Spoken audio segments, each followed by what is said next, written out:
This is KRQE News 13 with Dick Niffing and Diane Anderson.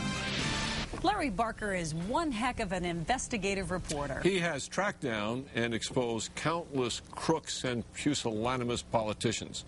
Some have been heartless, but they've all been human. Tonight, though, the people he's after are not human, at least not anymore. Tonight, Larry Barker investigates two famous New Mexico ghosts. They come in all shapes and sizes. Phantoms, poltergeists, spirits, specters, spooks. Do you believe in me? These are images we all recognize. He slimed me. But these ghosts aren't real. They're just pure Hollywood.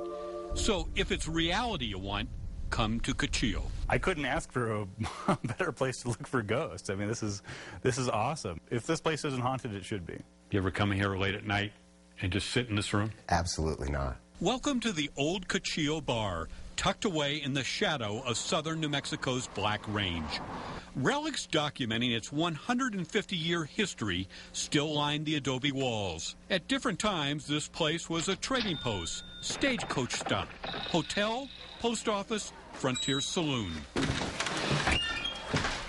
The Old Cuchillo served its last beer years ago. Today, the place is locked and shuttered.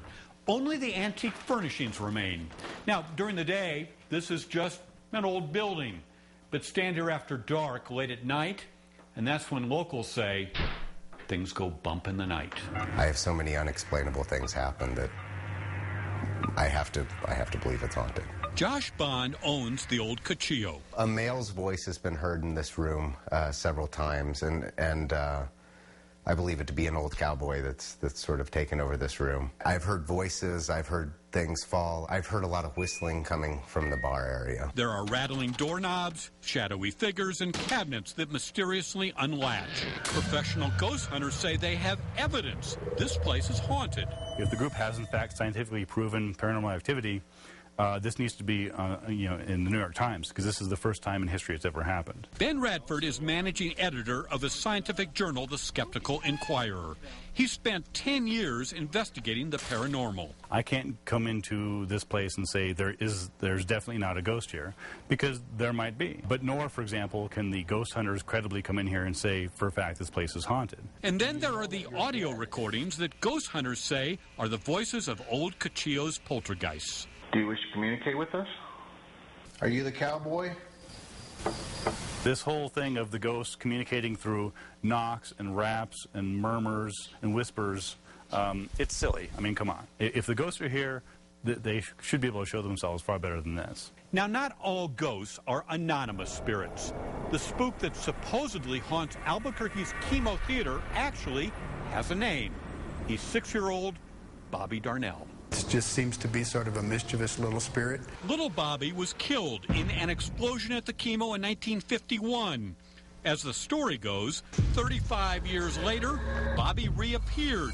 Apparently, he rose from the dead after some donuts left as an offering to him were tossed in the trash. It happened right before a local production of A Christmas Carol. I have no Christmas cheer for you. The boy ghost retaliated by sabotaging the play. Actors forgot their lines, pieces of the set fell, and lights exploded. Dennis Potter was there. Lots of things went wrong during the show. All I can say is after they put the donuts back up for the show that evening, the show went perfect. But it wasn't until 8 years later that the Kimo ghost story first appeared in print. Today, the spirit of Bobby Darnell is one of New Mexico's best-known hauntings. In fact, in the Kimo basement, there's a shrine to the boy ghost. The theory is keep Bobby happy so he doesn't get into mischief. It's a great story. It's just not true. Ben Radford spent months investigating the Kimo ghost story. There may be a ghost somewhere, but the likelihood of it being Bobby Darnell is 0. Now, the entire basis for this ghost story hinges on a single performance of the Christmas Carol 20 years ago.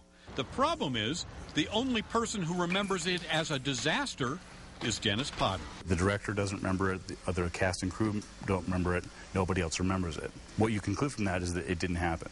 Nevertheless, ghost hunters claim they can prove a ghostly spirit haunts this place. There's something moving around in here. Paranormal detectives say the spirit world emits electromagnetic fields that can be picked up on, what else? A ghost meter. This is pure pseudoscience.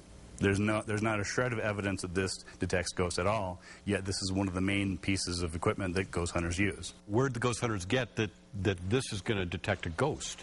They got that off TV. They got that out of misunderstanding science. So if there's a ghost, where is it? Seat 9. Mm-hmm. Now, if you're a ghost hunter...